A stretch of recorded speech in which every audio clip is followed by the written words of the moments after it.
Today we're here, we're going to talk about this guy behind me. This is our meat chamber. We use it to dry age our meats and stuff like that. In the future we're going to be using it for making cheeses and making sausages, so stick with me. We knew that we wanted a meat chamber for about a little over a year now. We knew that we wanted something that we could dry age meats in. We knew that we wanted something that we could make cheeses in and stuff like that. We got extremely lucky with ours. We scoured the Facebook marketplace for 6 to 7 months, and to be completely transparent, we did buy a fridge a long time ago and drilled through the side of it to make a hole for the wiring and completely demolish the cooling mechanism in it. Had to take that one to the landfill, sat on the Facebook marketplace for a couple more months, came up on this beauty right behind me, and we knew we had to seize our opportunity. So coming in, you can see our meat chamber. Like I said, we got extremely lucky with ours. We're running a full A, which is actually a medical chamber that was used to preserve blood samples, vaccines, stuff like that. They do have an end of life in the medical community, so for us, we got it on its end of life, so we got it for a great deal. You can see here we have our temperature set right now. We can see that we're running at 34.4 degrees Fahrenheit.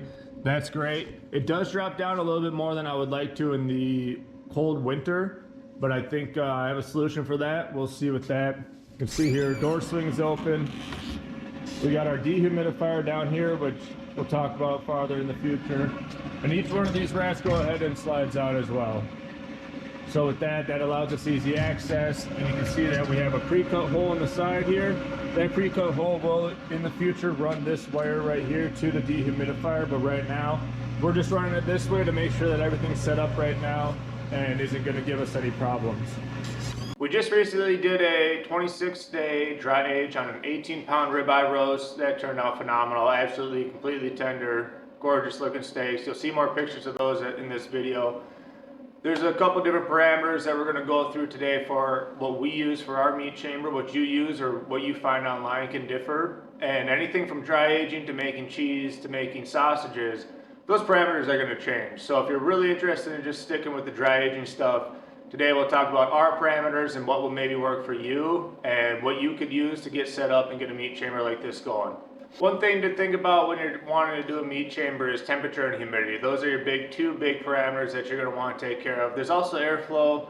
You can control airflow with computer type fan and stuff like that. Get a little minimum airflow. But for ours, we use this Govee Smart Thermal Hygrometer. This connects to my phone via Bluetooth, via Wi-Fi. Allows me to keep tabs on the temperature throughout the curing process. And this I did buy. This is the Inkbird IHC 200. This is the Wi-Fi. Bought this to use for it. Ended up never using it. We got super fortunate with our chamber that we're using. We're able to control temperature right on the mechanism itself. One thing to note about these, if you're a tech person, these can only run on a 2.4 gigahertz channel. So if your Wi-Fi is sending out 5 gigahertz, you're going to have issues connecting to this. But if you get a router, send out a 2.4 gigahertz channel, you'll be able to connect to this with no problem. This one actually has 2 connections. It's got a work 1 and a work 2. And then you can see here, we got the sensor as well. This will feed through. This will sit on the outside of your meat chamber. You can program this via your phone, or you can do it right here on the handheld. And then this will control your dehumidifier and your humidifier if you need it. Here, being in the colder climate right now, we didn't need a humidifier, but we needed a dehumidifier pretty bad. And that's something that we're going to get into later on in this, because you can't just use a regular dehumidifier in something like this. Where we live, the conditions get down sub 30s pretty regularly throughout the winter, if not into the negatives. And we had to get a special dehumidifier that was able to handle those. A lot of the humidifiers that you're going to find on Amazon and stuff like that that you think are going to work are going to have an automatic shutoff, and that's just to keep the life going on them and prevent any damage that happens to them. Now, as far as sanitation process goes, it's pretty straightforward. This is what we use. This is BTF IO4. This came off Amazon. It's used to sanitize breweries, restaurants, bars, bottling, and more. Just follow the instructions for mixing. You can make a 12.5 ppm mixture or a 25 ppm mixture, depending on what you're looking for. The big thing to think about with something like this particular one requires it to be sprayed on and then dry on inside the chamber. So this isn't something that you're going to want to spray and then dry off with a rag or something like that. You could go ahead and spray it on with something else and wipe that off, and then use this as your final coating.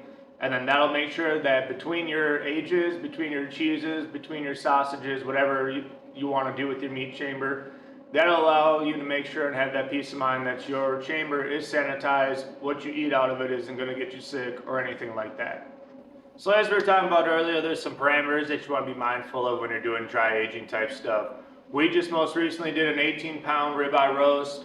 After we got done with it, it was about 26 days. It yielded us about just over 10 pounds of ribeye roast, and that ended up giving us some very nice ribeye cuts. We were getting about 1.5 to 2 inches thick, and then we got some nice 3/4 to an inch thick. I think we got about anywhere from 12 to 15, if I remember correctly, on what we were able to get off of that ribeye roast. We ended up using that for Thanksgiving. Everybody loved it. Turned out great.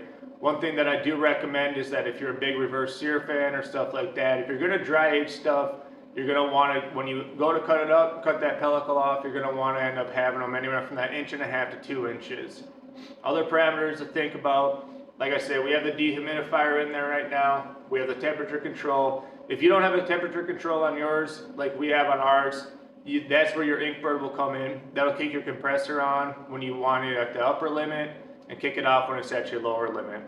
What we run here for our dry aging, what we just did for our ribeye roast, is we did anywhere from 32 to 41 degrees. We're able to set this to a plus or minus 3 degree differential. So we're pretty consistent around that 33 to 35 degrees. And our humidity, we wanted to keep around 65 to 80% relative humidity. Now we struggled with that in the beginning because we were going through the different dehumidifiers and stuff like that. We spent probably the first week, our dry age was going up into that 90% humidity, and that's because there's a lot of moisture in that meat. So something to think about is that you're going to have that higher humidity. You want to get that between that 65 to 80%, and that's going to be kind of your sweet pocket. Now something to keep in mind is that having a higher humidity, you're going to lose more moisture in your meat, which is going to cause it to shrink up more. You're going to have to find that sweet spot. This fridge fluctuates a little bit, but for the most part, we're able to keep it pretty stable just north of 32 degrees, and that allows our dry ages to turn out just how we need them. So another option that's out there, if you don't want to commit to a full-size meat chamber or anything like that, they do make what are called dry age bags, and we have used them in the past. They have a wrap, and they also have bags. And essentially what you do is that you'll put your slab of meat in there, and you'll make sure that you're having about 80% connection with the bag itself onto the meat, and that can actually just sit in your fridge for however many days you want it. Now the sweet spot that they talk about is your 28-day dry age is going to be that real nice, tender, real clean cut of meat. When you get into 45 days and north, that's when you get that blue cheese funk, you get that dry age funk, which can be a lot of fun, can taste very good. We've done some north of 45 days. The dry age bags do come in different varieties, so take note of that if that's something that you're looking into. They have certain weight restrictions to them. And another thing to think about is that if you're gonna do a dry age in a bag in your fridge, you're gonna sacrifice that space in your fridge for that 28, 45, 60 days, however long you wanna do. So that's just something to think about. You can pick up a fridge and you can convert any fridge you want into a dry age chamber. Pick them up out of Facebook. We've paid $100 for them before. This one I think we paid about $250 for. And any of those can be tailored to what you needed to do or what you are trying to cure yourself. So I wanted to make note about the dehumidifier that you're going to need for something that's required for dry aging. Now for your sausage and your cheeses, your humidities are going to be a little bit different. For dry aging, you're going to want something that can handle to keep your humidity where you need it. This is an Ovation dehumidifier. This is a 13 pint, and it operates anywhere down to 32 degrees Fahrenheit all the way up to 104 degrees Fahrenheit. So we do run it right at the edge of it, but we haven't had a single issue with it. You're able to set your dehumidifier limit in 5 degree increments. So if we're looking for 70% humidity, that will allow it to run to 75%, shut off, get all the way down to 65%, turn back on. It has a plus and minus of 5% for your humidities. We haven't had any problems with this so far. It's worked super great. One thing in the future, this does have a hose on it if we wanted to run it, so we don't have to empty out the bucket. Right now, we're not doing that. We just come out every 3 to 4 days is what we've learned is what works for us. We'll just have to empty out all that water and get it out. So as this channel goes on, we're gonna be keeping you guys updated as far as what type of meats we're doing, what we're dry aging, if we're making sausages, if we're using it for cheeses and stuff like that.